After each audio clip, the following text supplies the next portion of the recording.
Hey guys, Chami here. Welcome back to my YouTube channel. If you want to know how I created this beautiful and cute smoky brown look on our gorgeous model, then you have to keep on watching.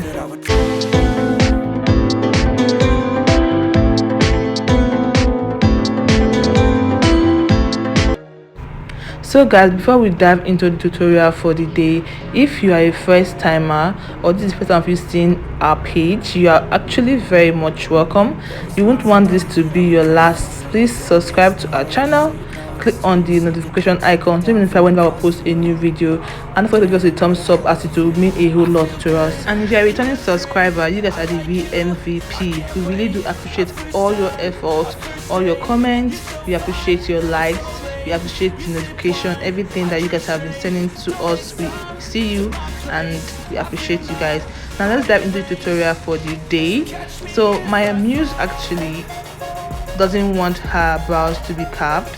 As you can see, normally as makeup artist you ought to carve the brows before, stem the brows before going over to draw your brows.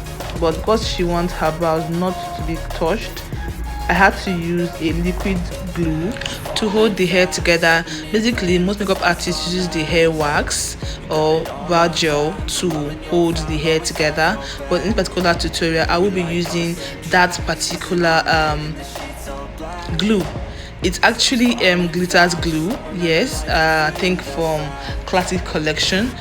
I've worked with it before and it actually came out very nice. I love the fact that it really held the hair together. It was not really displaced. I remember using a different hair wax and it actually didn't do much for me, but this actually kept the hair down throughout the whole process. So let's start over with the face prepping method. If you've been constant on our page, you know how we do our face prepping method. I remember posting a video, like a previous video, about how to prep the face as a makeup artist. I gave you guys the product to use, but in particular tutorial I'll be using a different face prepping method. I got this comment from the comment section. She sent this message to me, showed me her own method of prepping the face, and I told her I'll give it a try and then post it on our page. So we're going to do that today, a different face prepping method. Actually, I love the fact that it came out very well. So first thing we did was to obviously cleanse the face, and then she went over to set the face using the setting spray, and then she's going over to use the primer. So she did cleansing, then she used the setting spray to moisturize, and then she used the primer first. After using the primer, I think she went over to use other moisturizers. But our own tutorial, as our last tutorial, we did cleansing, we did tuning, we did moisturizing before priming and every other thing, right? So this is what she did for our own tutorial. So she didn't really use this glow oil, but I love using this glow oil because it actually makes blending of the foundation much easier. And since I'm using a mattifying foundation, a pro matte foundation, I really don't want it to dry very fast, and this actually helped out with that. So it will not make the foundation to dry very fast until I'm done with the blending. So for the foundation, I'm actually using Zickel foundation. I actually mixed two shades. I used shade 6 and little of shade 6 and more of shade 5. I know you guys will say that it's actually too light, but mind you, when you're working on foundation, you have to focus on the client's body. She's actually lighter and her face is actually way darker than her neck, so you have to use a more or less a lighter shade for that. I went in with a darker shade just so I can blend it for you guys to see. Okay, you can actually do this on your mixing pan, but I try to do this on the face. so you get to mix the shade to get that perfect shade. If your foundation is actually too light, I've told you guys before, you use a darker shade, blend it in to get her perfect shade. But if it's too dark, use a lighter shade, blend it in to get her perfect shade. Her face is actually way darker than her body. This is due to constant exposure to the sun. We are in Nigeria, so you should know what I'm talking about. So if you're working on such clients that their face is way darker than the body, I would advise you to use a shade that is almost closest to the neck or the body, not actually the face, because if you will focus on that face shade, trust me, at the end of your makeup, the face will look a little bit darker. Now I'm going to work on the highlights process, and that's using the pro concealer. I'm using Adventure Cosmetic pro concealer, the lighter shade in the inner highlight, and then I'm going to use a darker shade at the outer part of the highlighted region. So as you can see, I'm using two shades because I want it to be easy for me to blend that. I can really just go in with just one shade, but yeah, I love using two shades. So I'll blend out the darker shade first before going in to blend the inner shade, just so we won't overstep the lines or the boundaries. So guys, if you are still with us this very moment, like this very moment, I would really appreciate it if you guys subscribe to our YouTube channel. Like a lot of crazy content are going to be put on this channel. Subscribe to our YouTube channel, click on the notification icon so you don't miss whenever I post a new video, and don't forget to give us a thumbs up as it will mean a whole lot to us. Right now you're going to focus on the contour region, right? So I'm going to try to lift the cheek up by using a darker shade on this contour region that is a little bit under the cheek region. So this actually gives it a shadow like effect, so it will more or less, when you're seeing it from afar, it looks as if you had a very lovely pronounced cheekbone, but that's something that you created on your own. So using a darker shade to contour under the cheekbone, the forehead, and then don't forget to contour the nose. But for the nose contour, you're going to use more or less a shade darker, not two shade darker, to contour the nose, a shade darker to contour the nose, just so it will be very easy for you to blend out. Now if I use the same shade I had used for the cheekbone and the forehead, it will be so dark, and blending that out may be a little bit a challenge. Not as if you can't blend out, but it will be a challenge, but you don't want to give yourself that kind of stress. So use like a shade darker to contour the nose, right? If you're done with that and you feel like you're perfect with the contour, then you can go over to do other things such as your blush.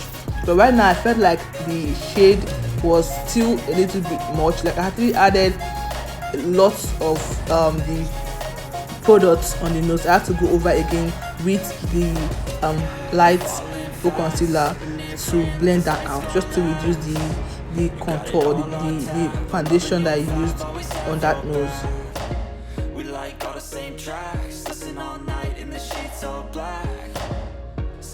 So for the blush, I'm going in with a creamy blush. Yes, I'm using my lipstick palette to get this creamy blush like effect. I'm not actually using my cheek glaze this time around. Yes, your lipstick can also go as a substitute for your blush. So I'm using my Blossom Cosmetic lipstick palette. I'm actually mixed two shades, more like a nude shade and an orange kind of shade, to get this shade that I'm using right now. And I love using more or less an orange shade for my blush.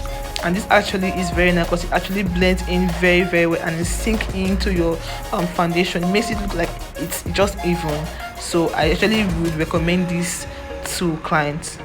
So let me just apologize in advance because you're hearing so many sound on the background. I'm actually making this voice over at the studio, and obviously there are so many kids around and they are actually doing what kids do, that is to talk and shout and run. So let that aside. For my powder parts, or should I say coming down to the powder, I'm going to be using two shades lighter for the highlighted region. I remember saying this several times. If you've been constant on our tutorial or constant on our page, you know that I would always say for a light skin person, you use two shades lighter on the highlighted region, and then for contour you use a shade darker for the contour region. If you're working on a dark skin person, I prefer you use a shade lighter for the highlighted region and use two shades darker for the contour region. Reasons be that if you're working on using 2 shades darker for contour for a light skinned person, trust me guys, you look as if she was bruised.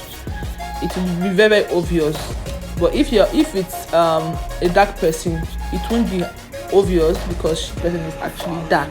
So trust me guys, when you're working with your light shade and your dark shade on a particular face, I would advise you take your blending game very, very seriously, because the only thing that will make everything look like a beautiful makeover is when they are not seeing the connection between the light shade and the dark shade. So blending is key. You have to blend both shades so it will come out looking as one. Okay, so when you're done with your powder and your blending, you go over again your nose to contour the nose using a shade darker than her normal shade I just said earlier on, to contour the nose. Preferably guys, if you can even mix her normal shade with that a shade darker, it will be nice, because you really want it to be looking so dark. Then after that, I'm going to go over to set. Now for me, setting is also something that I love, because I love to leave my I love to allow it to stay to bake, not just set and then dust it out. Okay, so I set the face to bake. All right, so use a setting powder on the highlighted region, and then you allow it to sit in for some period of time. Basically, when I'm working on my brow and my eyeshadow, it will just be there. Then when I am done, I'll go back and get it out. Now let's head over to the brows. Let me get a little bit closer. All right, so for the brows, we do a very different technique, more or less. It's almost the same thing, but this time around we're not going to be drawing the edges as close as it would have been. I'm just going to draw it on the brow bone to the tail, not close to the origin as before, because remember her brow was not carved, and I really want to have this kind of a natural brow effect.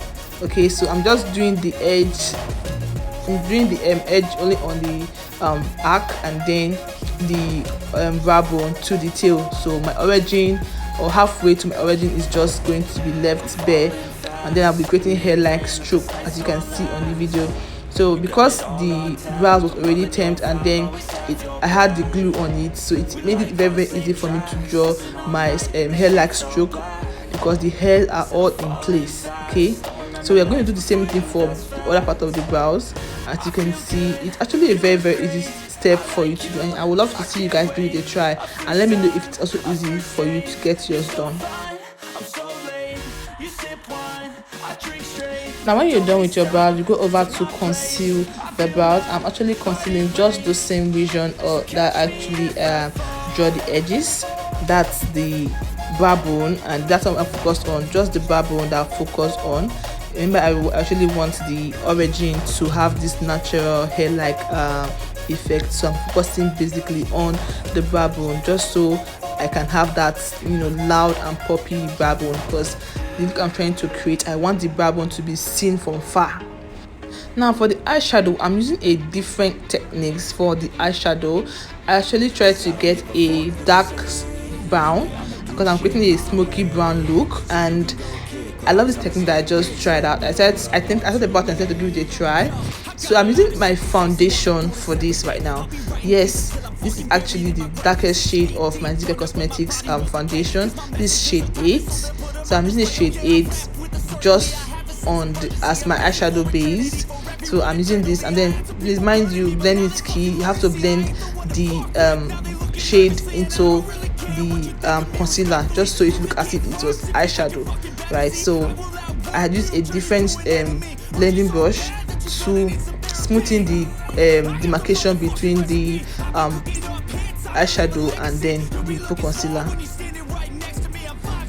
Like right now guys, it's looking so much like this is an eyeshadow, like looking like I added a brown eyeshadow. It's not looking like a foundation, it's looking like an eyeshadow, and I love the fact that it will not even crease.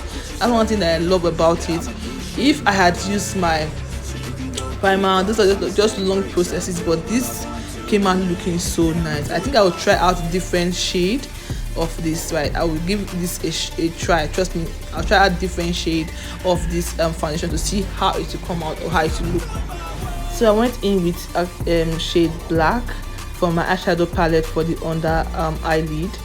Yeah, that's, as you can see, actually looking a little bit darker from the normal eyeshadow. That's what I want it to be more or less darker than the eyeshadow. I want the whole attention to be drawn down to the eyelid, because I'm going to do something crazy at the eyelid. So as you can see, so I'm doing a dramatic wing line. Trust me, a dramatic wing liner. I'm using 2 shades for the wing liner. I'm using a black shade, and then I'm going to go over to use a graphic liner to get the white shade done. Okay, so this is actually one of the things most makeup artists actually run away from. Trust me, because most times when it comes to graphic lining, god, your hands will be shaking. You need a steady hand for you to be able to actualize or to get a lovely or a very nice line, especially when you are working with graphic liner, because it's actually liquid, and any little mistake you are off course. Trust me, you are off course. But this is my pencil liner that I'm using for my black lining. It's actually nice. Now for the graphic liner, I'm using white shade, as I said earlier on, to get the look I want. And this, you need a steady hand. As you can see, mine is actually shaking. I don't even know where to put my hands, because any little mistake, I am off course, and I need to be on course. Like, I need to be right on point. Okay, as you can see here, my hand was actually shaking and actually made the line very, very big. Nevertheless, something I actually can correct. I used my black pencil liner to just correct the mistake I made, and voila, I'm good to go. I don't give a fuck what you say. Yeah, I'ma do shit my way. So you can go kick rocks, I'ma stack bricks up, build what I. So it's time for me to prepare for the lip combo. Actually, I didn't really know the shade I was going to go for the lip combo, but I felt like I should go with something a little bit loud, but not so loud, because the eyes is actually, I wouldn't say it's loud because the shade is not out there. It's somehow calm but dramatic, but not very loud. So I tend to use an orange shade for the lip, and then use more or less a purple shade to conceal, or just shade to define the edge of the lips. Like, this combination for me is just it. It's just, for me, it's perfect. If you get to see the finished look, you will so love it. Like, the combination for the lip, I love it. The lip combo was just mad. I love the effect after blending it. Trust me, it was lovely. Now, I'm kind of person that I don't really like to conceal my lip. Only when I make serious mistake I conceal the lips. So that's why I tend to take my time whenever I'm working on the outer layer of my lip, like the edge of the lip. I tend to take my time to ensure that it's very, very detailed, so I won't have to have double lines at the edge of the lip. Okay, so mind you, still don't forget to blend until you get to the perfect lip combo that you want.